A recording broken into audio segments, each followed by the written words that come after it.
Today, I'm going to tell you 3 stories, and at the end of each of them, I'm going to show you the haunting photo or photos that are famously associated with them.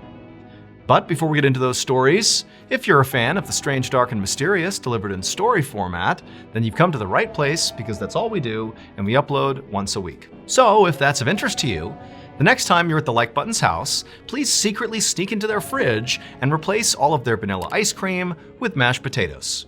Also, please subscribe to our channel and turn on all notifications so you don't miss any of our weekly uploads. Okay, let's get into today's stories.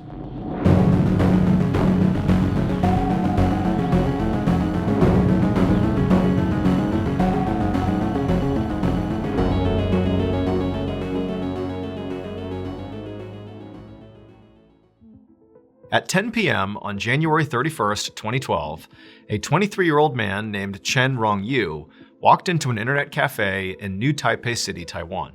The cafe had a front counter where a cashier would check you in and sell you snacks and drinks, and then from where he was looking, behind the cashier were all these tables, these long rows of tables with different computer stations at them. And there was at least about 30 people already sitting behind each of these terminals, fully engrossed in whatever game or whatever they were doing on the internet.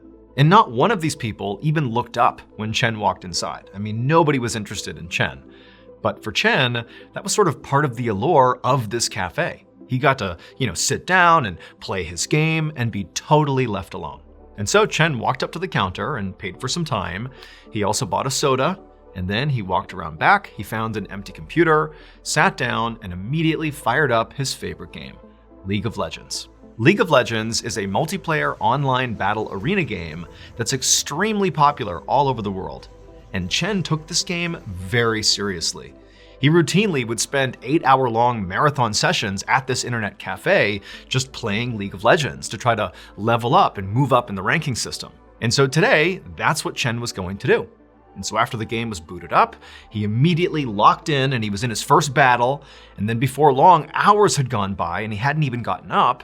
And then eventually, a couple times he got up to get a soda refill and to get a snack. But I mean, he basically just all night gamed, just nonstop, periodically stopping to literally put his head down on the table and take a 15-minute power nap, only to get right back up and get back into the game. And so all night, he's just on this game.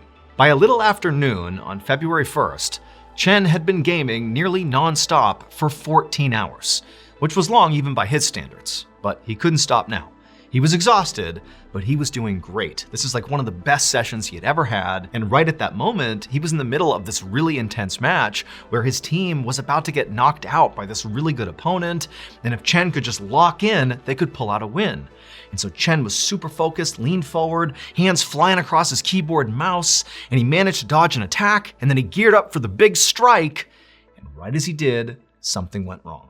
About 9 hours later, around 9 p.m., the cashier at this internet cafe had just finished giving another soda to one of the customers, and then they looked out and she noticed there was nobody else in line. Now, the job of this cashier was not just to check people in and give them snacks and drinks. It was also to keep the cafe clean and also, critically, to periodically make rounds and kick people out once their time had expired.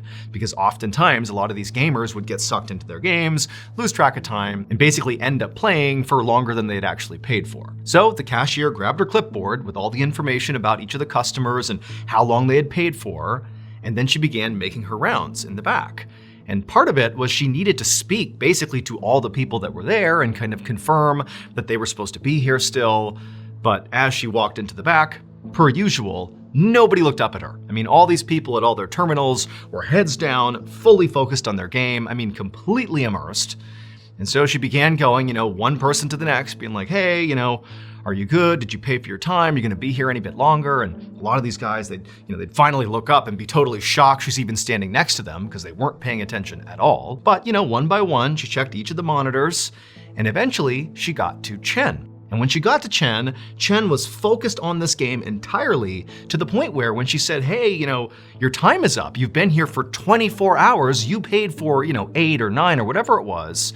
Chen didn't even look up at her. I mean, nothing she could do could get Chen to even acknowledge her. He was so focused on the game.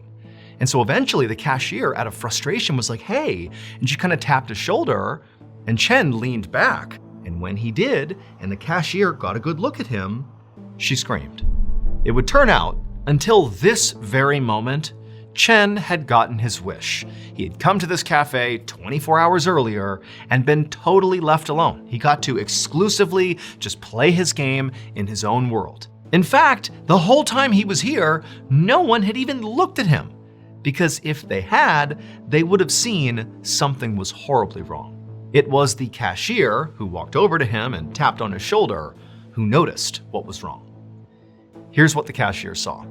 This is a picture of Chen. And Chen is in full rigor mortis. Because 9 hours earlier, when he was in the middle of that really intense fight with that opponent who was about to beat Chen and his team, Chen, he got really excited and he was about to land that big strike that potentially could have been the blow that would have won the match. Well, he was so amped up that Chen had a heart attack and died. And for the 9 hours after he died, when he was still in the same position he was in playing the game, nobody noticed. He just sat there appearing to be fully alive, locked into the game like everybody else, but he was actually dead. And so it wasn't until the cashier tapped Chen on the shoulder and he rocked backwards, still in his gaming position, but because he's in rigor mortis, his hands kind of jutted out in front of him up into the air, that she realized he was actually dead. Chen's family would later say that he had pre-existing heart issues that very likely contributed to his fatal heart attack.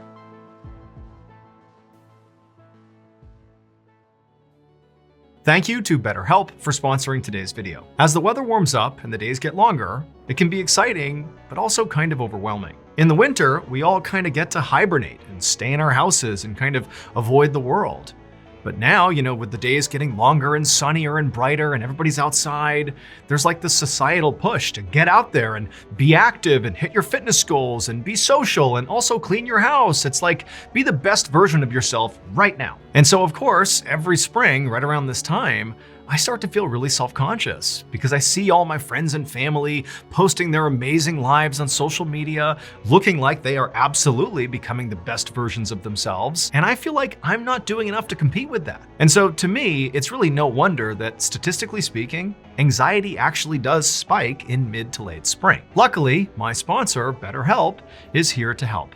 And their licensed therapists are ready to support you right now. The majority of BetterHelp members report reduced anxiety symptoms after only 6 weeks. And it's easy to start. All you have to do is fill out a questionnaire, and then BetterHelp will pair you with a therapist in as little as a couple of days. Also, you can easily switch therapists at any time at no additional cost until you find the right fit. With over 7,000 reviews and a 4.3 rating on Trustpilot, BetterHelp is a platform you can trust. Let BetterHelp help you rule your anxiety so it doesn't rule you. Click the link in the description below or go to betterhelp.com/MrBallin for 10% off your first month of therapy. Okay, back to the stories.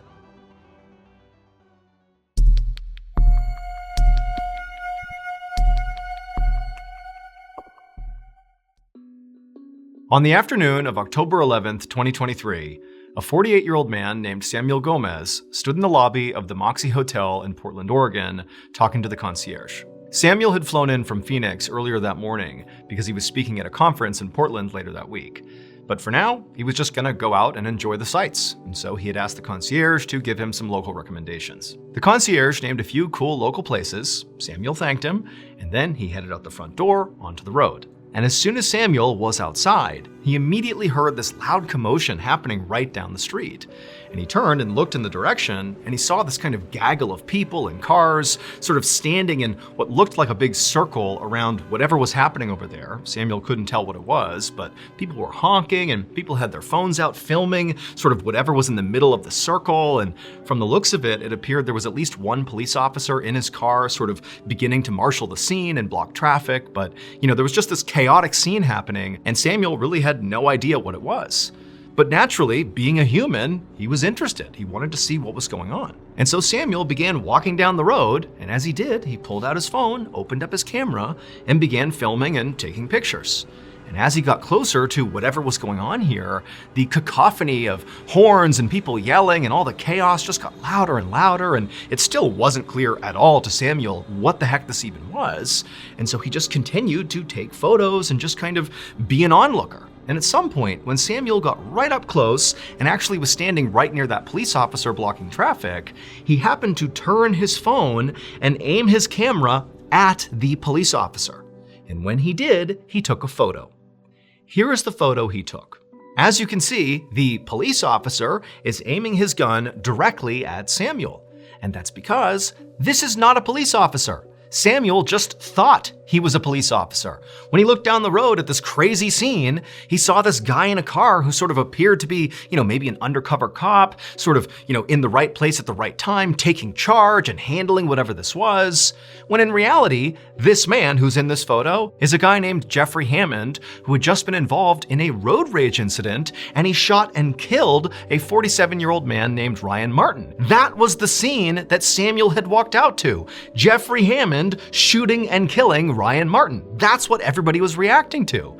And so as Samuel walked down the road not knowing that, he inadvertently stood right in front of the shooter, who was still sort of crazed, aimed his camera at him right as Jeffrey Hammond swung his gun around and shot Samuel. So literally seconds after this photo was taken, Samuel got shot. Luckily though, Samuel would survive the shooting. As for Jeffrey Hammond, he was arrested and charged with murder, and as far as we know, he is currently in jail awaiting trial.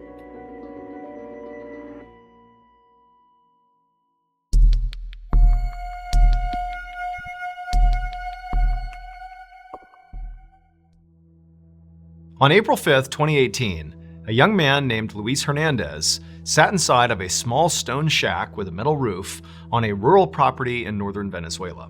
Luis was a painter. And for the last year or so, this shack had doubled as both his home and his art studio. And it was basically always a mess. There was dirty dishes and food everywhere, and all his paint supplies were scattered all over the ground. But the walls were all adorned with all of his beautiful and most prized possessions, his artwork. He mainly painted really dramatic-looking portraits in very bold colors. In fact, when he was actually doing his painting, when he was in the middle of the floor, right in the center of his shack, on one wall, there was this face of a man he had done, all in red, and then on the left, on the other wall, was this woman's face, all in blue, but with bright red lips. And these paintings were both so intense that at times, as he was doing his work, it sort of felt like they were both looking at him. But on this particular day, as Luis sat in the middle of his shack, working on his latest project, he put that weird thought out of his mind that, his paintings were watching him, and just focused instead on getting this done. He had one more beautiful portrait he was working on, and he took his paintbrush and he dipped it in the black ink, and he put the finishing touches on it. And when this portrait was done, Luis kind of sat back and took it all in, and he couldn't help but feel a bit emotional. Because this project, it was different than any other he had ever done. He wasn't doing it for fun, he wasn't doing it for pay. He was doing it as a way to cope with a big crisis in his life. So this shack where Luis worked and lived, and also the rural property that it sat on, belonged to Luis's boyfriend, Lisandro Rosales Garcia. Lisandro and Luis had met about a year earlier when Luis was really down on his luck and was actually homeless, living out on the streets. But Lisandro had seen Luis and offered to let him come live in this shack on his property, which was out in the middle of nowhere.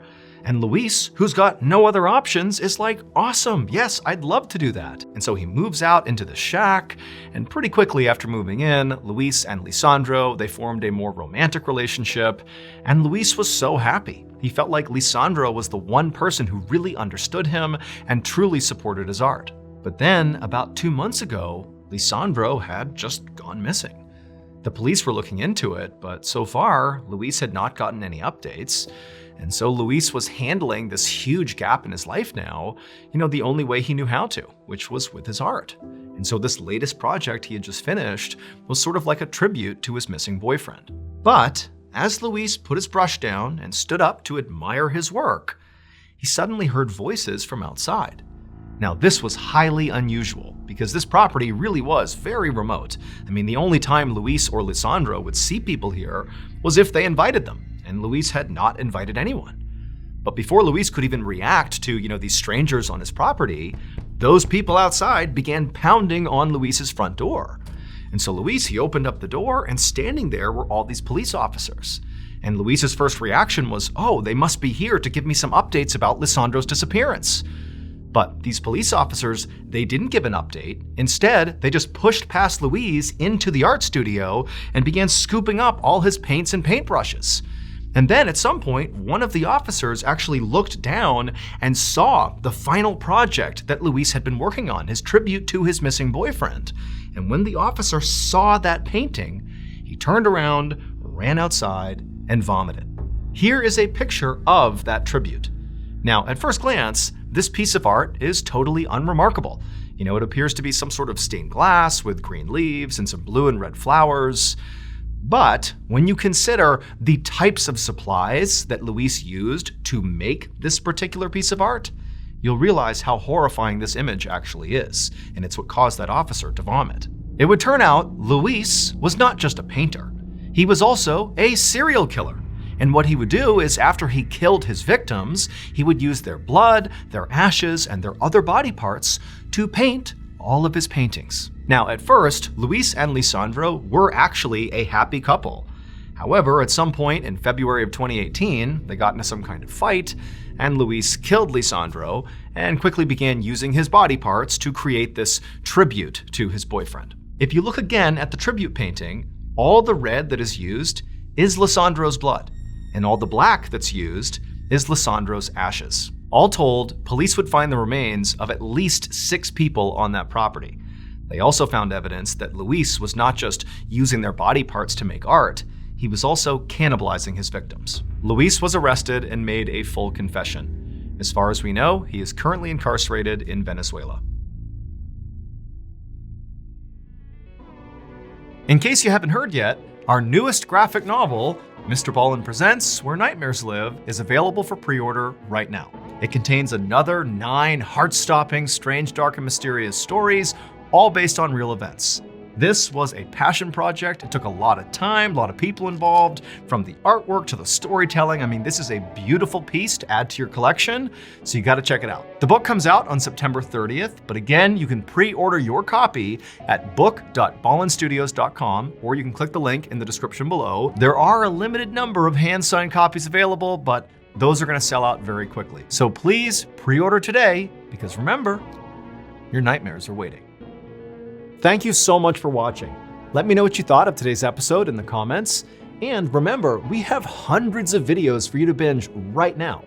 But if you're looking for a recommendation from me of that one video that's worth your time, well, it's this one right here. So give it a watch. All right, until next time, see ya.